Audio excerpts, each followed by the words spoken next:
Good afternoon, and thank you for joining us on this Friday, February 18th. Live from the Beasley Media Complex in Boone, this is the Appalachian Weekly News. I'm Grace Powers. And I'm Ivy Fischl. And this week we begin with the COVID update. Just like last week, Watauga Medical Center is hosting a high number of COVID patients. As of Tuesday this week, there are 20 patients, with 15 of those patients being unvaccinated. Rob Hudspeth, the Senior Vice President of Appalachian Regional Healthcare, said that the hospital has seen one COVID patient die each day since February 10th. As for the university, COVID cases have decreased, with 36 active cases among students and 13 active cases among employees. The best way to stay protected against COVID is to get vaccinated and boosted. If you make your appointment at Student Health Services, you can look forward to receiving a $50 Amazon gift card. As some may have expected, the North Carolina Department of Health and Human Services has recently made updates to the Strong Schools NC Public Health Toolkit. The toolkit focuses on strategies that are most effective at this stage in the pandemic, such as vaccines, boosters, testing, and masking. The NCDHHS no longer recommends individual contact tracing in K-12 schools. Additionally, they made it so that students and staff are no longer required to stay home from school following a COVID-19 exposure unless they have symptoms or test positive. The superintendent of Watauga County Schools, Scott Elliott, says that he is not surprised by these recommended changes because of the evolutionary nature of the virus.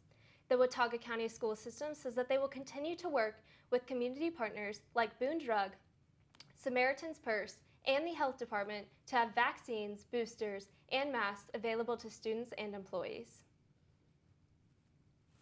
An infamous 50-year-old homicide in the area has finally been solved. Our correspondent, Shannon Pendleton, has more. Shannon, what can you tell us? Yes, Grace and Ivy. So if you look to the right of us behind me, that yellow house, 50 years ago, a triple homicide happened there. It's called the Durham case to the locals because it's named after the family. Four members of the so-called Dixie Mafia, Billy Wayne Davis, Billy Sunday Burt, Bobby Jean Gaddis, and Charles David Reed, are believed to be the men who committed this crime. Davis, 81, is currently in a Georgia prison, and he is the only surviving participant. The press release on Tuesday, February the 8th, accurately reflects that we know beyond any doubt who committed these murders. As noted by daughter Jenny Durham, hours and hours have been spent by state and local law enforcement on a whole host of leads, countless interviews, sleepless nights, what ifs, and speculation. Burt's son recalled a story that his father had shared with him during a prison visit, where he admitted to killing 3 people in the North Carolina mountains. This led to a long-hoped break in the case. All these crimes that had been committed, and the information was originally that there was a homicide in northwestern North Carolina in the mountains, and that it was in Durham. And later, that same person said, no, I was wrong, and I'm talking about, the next day almost, that no, it wasn't Durham, North Carolina. It was, the family's name was Durham. During a press conference, Sheriff Hageman was asked if he thought this case was closed. Here's what he has to say about it. So I think it's closed. It is in my mind, it's closed. And I hopefully the community's mind, because we have interviewed, and beyond a shadow of a doubt, that he was there, Mr. Davis was there, and it's unfortunate that some of the time has taken a lot of folks away from us that we would love to interview. It's hard to say what exactly will happen to Mr. Davis in regards to this crime, but he is currently on death row for other crimes he has committed. For the Appalachian Weekly News, I'm Shannon Pendleton. Back to you, Grace and Ivy. Thanks so much, Shannon. The High Country Food Hub is celebrating reaching $2 million in sales since the online marketplace was established in the spring of 2017. The High Country Food Hub is operated by Blue Ridge Women in Agriculture and allows the community to shop an online market of produce. There are 3 pickup locations, one in Watauga, Avery, and Ashe County. Blue Ridge Women in Agriculture is a local nonprofit based in Boone, and we serve the High Country region. We envision an equitable and sustainable food system where local food producers are thriving and local food is accessible to all. And so the $2 million in sales for the High Country Food Hub is a significant milestone for the Food Hub since its creation in April of 2017. Reaching $2 million in sales is especially important because the money spent at the hub goes right back to the more than 85 farmers who sell their produce on the online market. In fact, 84 cents of every dollar goes directly back to the farmers. To shop the market or learn more, go to highcountryfoodhub.org. The App State Student Government Association, the Staff Senate, and the Faculty Senate of Appalachian State University will hold a town hall meeting. The meeting is scheduled to take place at 6:30 p.m. on Sunday, February 20th in the Belk Library Auditorium. The meeting will focus on the topic of where App State is headed by addressing the university's mission, diversity and inclusion, the university's financial resources, town-gown relations, and sustainability and climate change. This is the first meeting in App State's history that is specifically designed to listen to the voices of the various groups that represent App State and the town of Boone that are neither elected nor selected leaders of either the university or the town. I think we definitely need more buildings. More public transportation, despite the Apple Cart being free, I'm pretty sure. Free textbooks. Definitely more diversity. I feel like a lot of people are really enclosed in their own bubble still. Like, we are part of INTAP, so we try to create like a bigger and better environment for like a lot of international acceptance and diversity. So I think that would be something to work on. And in regards with the environment, I don't think Appalachian looks like it's very sustainable, but it doesn't really is. You know, it's like a picture that they portray. So we have one windmill that powers half of App Heights and the Chancellor's house, and that's it. And we promo that a lot. So The meeting is free and open to the public, but can also be accessed via Zoom webinar. The outdoor drama Horn in the West is returning to Boone this summer for its 70th season. They're holding local auditions for actors, singers, dancers, technicians, and villagers for the play's crowd scenes. Each summer, the Southern Appalachian Historical Association produces the play, telling the story of Daniel Boone and the settlers who made the Blue Ridge Mountains their home. The auditions will be held on February 26th at 1 p.m. at the Grace Lutheran Church of Boone, located downtown at the intersection of East King Street and Blowing Rock Road. Are you in need of study strategies or help with time management?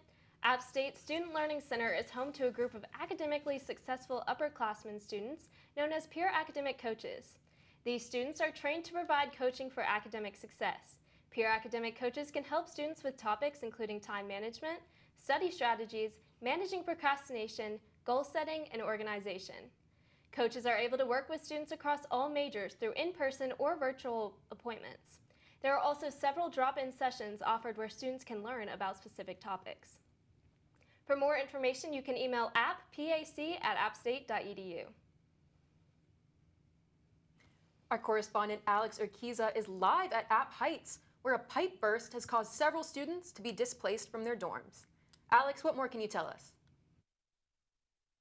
I'm here reporting live outside of Appalachian State University's apartment-style dorms in App Heights, where a pipe burst forced 4 App State students to be relocated from their dorm. I sat down with Dylan Coleman, one of the 4 roommates, to see what the situation has brought to them.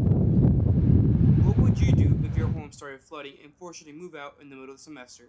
Here at Appalachian Heights, 4 roommates had to face this issue. And I was doing some dishes, and I looked down and I was like, there's a puddle, and I thought, hey, maybe I dropped some water for some dishes. But then I was thinking, I was like, if water dropped, it would have splattered. And this was like a puddle, and it was getting exponentially bigger like as I looked at it. And we look underneath our doorway, and we're like, oh my God. And there's just like waves of water coming underneath the doorway. And we open the door, and there's a closet across the hall with a pipe burst, and it's just leaking water directly into our apartment only. Dylan Coleman and his 3 roommates were forced to relocate from their dorm after a pipe burst flooded their dorm room only. Nearly 1 inch of water puddles were on their floor as Dylan walks through his kitchen, living area, and roommate's room. The flood left the RA shocked as they waited nearly 30 to 40 minutes for emergency maintenance to arrive. By the time they arrived, many were surprised that the flood reached their entire dorm room, going through and damaging their drywall. And then, you know, they didn't provide us towels or anything. So they brought in like the shop vac, and they just started like sucking up all the water as much as they could. Got an email that sent within like 30 minutes of that happening that we were going to be relocated to Mountaineer Hall. All sinks in their dorm are currently being replaced, as well as a new kitchen cabinet. This isn't the first time this pipe has leaked, with the last time it leaking being much minor. And they've had this problem before. They've had this problem like prior to us, like, but it wasn't this bad. I don't know if we could get reimbursed for, you know, like having to move and the time that it took to move and the rug that we lost and just like the inconvenience. That would be nice. Kind of annoying. Like, we chose to live at App Heights because of the kitchen, and at Mountaineer Hall they don't have a kitchen that's like a communal space with you and your roommates to share, and we wanted a room in this place for a reason. Like, we have a life-size fridge in App Heights, but we got a small mini fridge in Mountaineer, and we get a low wattage, like 700 watt microwave. This thing is like, so App Heights, we have a lot of space, and, you know, you have a communal area, you know, living space and a kitchen. Me and my roommate have decided to bunk our beds to allow for more space. Yeah, it'd be nice to move in within the next few weeks. That'd be really nice. Today marks 3 weeks since Coleman and his roommates have been relocated from the dorm, and after looking at the apartment earlier this week, they still have no idea when they'll come back. For the Appalachian Weekly News, I'm Alex Urquiza. Thanks, Alex. North Carolina drivers may want to be a bit more cautious next time they sit behind the wheel. More people were killed in car crashes last year than in any other year in the past 2 decades.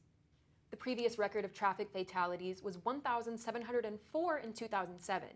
However, in 2021, North Carolina saw 1,755 traffic fatalities. Data from the NC Governor's Highway Safety Program shows that the increase in crashes can be attributed to speeding, unbuckled occupants, and distracted driving. Boone residents may have experienced some effects of this increase in crashes just last week. Last Monday, a crash involving nearly 24 vehicles shut down 421 for several hours. Luckily, there were no deaths resulting from the crash. However, several people were left with minor injuries. 2 Avery County residents are charged with alleged felony animal cruelty. Michael Shook, a former Avery County deputy, and Mindy Shook, both of Newland, are charged on January 27th.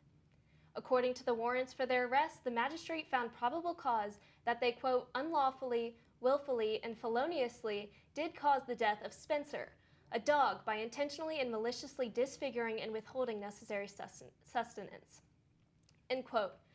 Both individuals were assigned secured bonds of $15,000 each, and they are scheduled to appear at the Avery County Courthouse. Good news for us seniors making the transition from college to career. App State moved their Career Development Center from John E. Thomas Hall to the Plymouth Student Union. And they've rolled out a string of new services for more targeted career planning. The first is Career Connect, a series of small job fairs with each focusing on a different industry. In addition, there will also be more diversity-focused career initiatives, as well as a webpage of resources for underrepresented students. The center has expanded their hours to 6 p.m. each night and offers career after hours from 6 to 7 p.m. on Tuesdays and Wednesdays. At the After Hours program, you can learn a specific skill for your professional development, like mastering a cover letter, writing your resume, or managing professional social media accounts. Head to careers.appstate.edu for more information on the Career Development Center's new offerings. Blue Ridge Conservancy, a Blowing Rock-based nonprofit, recently purchased 90 acres to continue to protect the land on Three Top Mountain in Ashe County. This land, as well as the 450 acres already owned by the Blue Ridge Conservancy, will be added to the Three Top Mountain Game Land. This game land currently covers 3,100 acres in Ashe County. This property is part of the Amphibolite Mountain Group, which contains a calcium-rich rock that is rare in the southern Blue Ridge. The amphibolites also include Howard's Knob, Elk Knob, Snake Mountain, Phoenix Mountain, Patty Mountain, and Mount Jefferson. Eric Hegel, Blue Ridge Conservancy's Director of Land Protection and Stewardship, discussed how this purchase is part of a focused effort to benefit the environment and the community. Funding for this purchase was provided by Fred and Alice Standback, who are known for their commitment to environmental education and stewardship in North Carolina. Looking for a new book for this rainy week ahead? If you go to Foggy Pine Books on King Street, you may get your next read at no cost. Their Free Books for Boone program originated during the pandemic for for those stuck at home who may be struggling with finances. The only requirement to receive your free book is being a Watauga County resident. Simply go to their website and fill out a form telling them your preferences. After telling them what you do and don't like to read, Foggy Pine will pick out a book for you to pick up for free. To reserve your free book, head to foggypinebooks.com/freebooksforboone. To show their appreciation of the Watauga County Library as an important community center, donors recently contributed over $13,500 to the Watauga Library Endowment at the Community Foundation of Western North Carolina. With a matching grant of $10,000, the grand total for the donations is $23,590.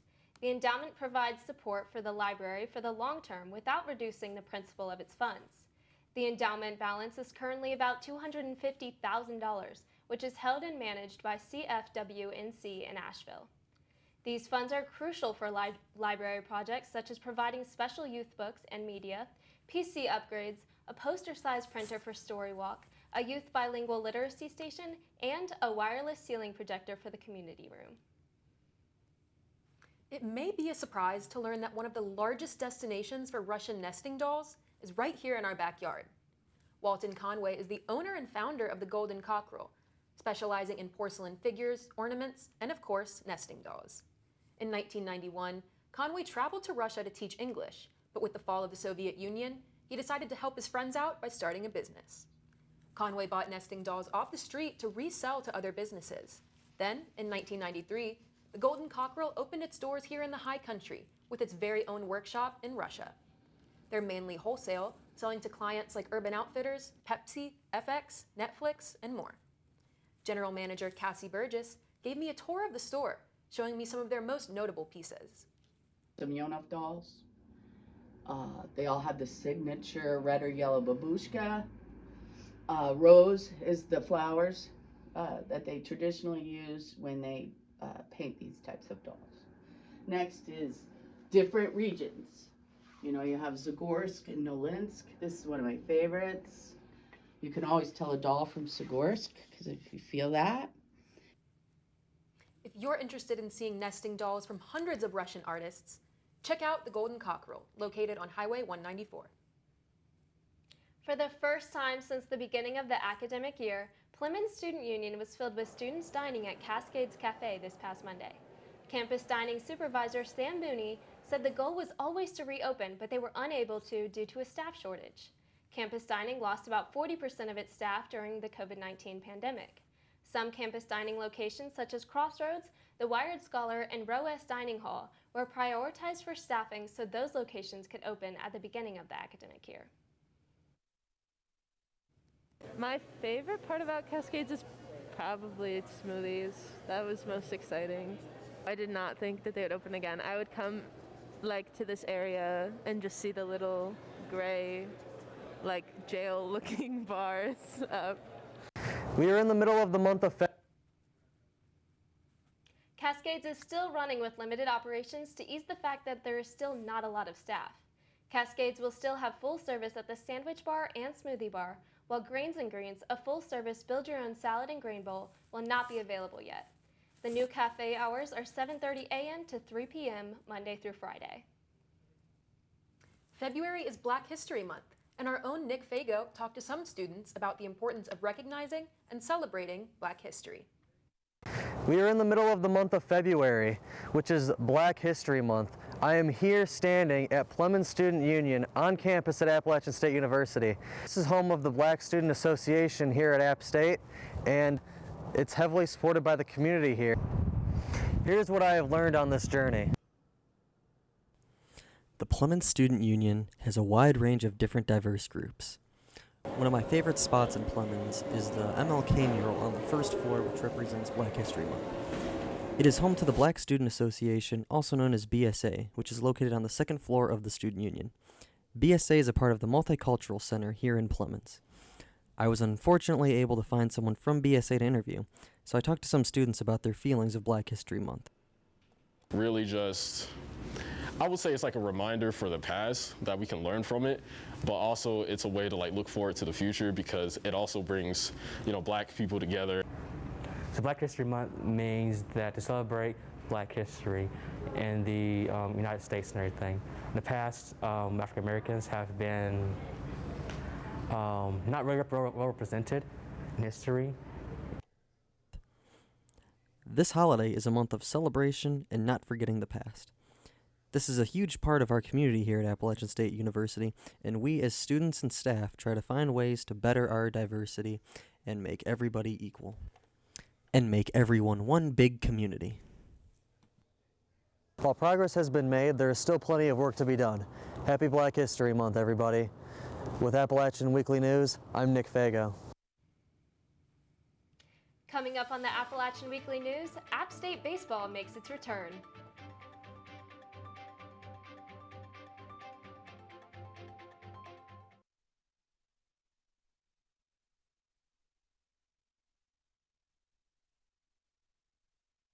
Hi, neighbor. I'm Ryan Perone. And I'm Elena Jones. Join us every Tuesday at 10 a.m. as we explore the events, organizations, and people that make the High Country so special. You can tune in on Channel 198 for Spectrum customers, Channel 20 or 1020 for SkyBest customers, or Channel 23-3 on campus. Also, make sure to follow us at Instagram at hi_neighborapptv for up-to-date coverage of events happening and student-made content. Until then, bye neighbor. Welcome back to a brand new smack dab season of App TV's own queer-oriented show, Can't Think Straight. I'm Nate. And I'm Harriet. We'll be here to make you laugh and think as we combine comedy and education on Can't Think Straight. The show premieres Fridays at 9 p.m. You can tune in on watchapptv.com or on YouTube, Channel 198 for Spectrum customers, Channel 20 or 1020 for SkyBest customers, and Channel 23-3 on campus. Also be sure to check out our Instagram at Can't Think Straight App TV. We can't wait to see you there. Bye.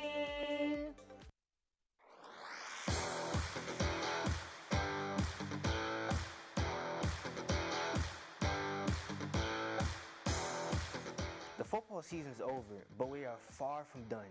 With basketball picking up and March Madness right around the corner, catch all your App State national sports news on Charter Cable Channel 198 and on YouTube at App TV. Let's have a great year and roll Nears. Memories. A sweet retrospective look at the past. However, the past has, well, passed. And now, a new and better crew looks toward the horizon and marches toward Appalachian State head-on. This spring, look toward App Avenue on App TV to see a new legacy be written on random days of the week. No, seriously, this show will literally be airing any day of the week, so stay glued to those screens. We'll see you out there. Appalachian Avenue!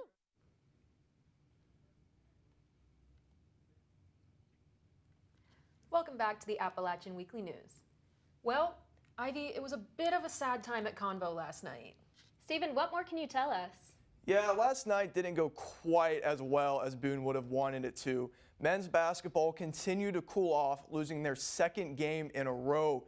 Troy defeated App State 67-61 in what was a disappointing effort for the App State offense. Junior F.A. Odeji led the way for Troy, posting a double-double, scoring 17 points and grabbing 12 rebounds. Duke Dean also had himself a night, going 4 of 5 from 3 and scoring 16 points. For App State, Donovan Gregory, Adrian Delph, and C.J. Huntley were all in double figures, but that is where the offense ended for the Mountaineers. App State will look to get back on track Saturday night against Southern Alabama in their home closer. Tip is at 4:30, and you can catch that game on ESPN+. And women's basketball is back in action this Saturday after a 7-day hiatus. The Mountaineers will be coming back to a home game against Texas State. This should be a very tight game as both teams are 6-2 in their last 8 games and share the same win percentage. App State will look to rely on senior Alexa Elish like they have all season to lead the way. Meanwhile, Texas State will be leaning on former All-State Sunbelt first-team forward Denasia Wood. This important conference matchup tips off at the Holmes Convocation Center at 2 p.m. Tonight, App State Wrestling will take a short drive down the mountain to face SoCon foe Davidson College. Coming off of an electric performance last Saturday defeating Campbell University, App State looks to keep the ball rolling. The Mountaineers are currently first in conference with a 5-0 record and 7-2 overall, ranked 28th in the country. Redshirt senior Jonathan Milner was also named SoCon Wrestler of the Week and is currently the 4th ranked wrestler in his weight class. The meet begins at 7 p.m. in the Baker Sports Complex.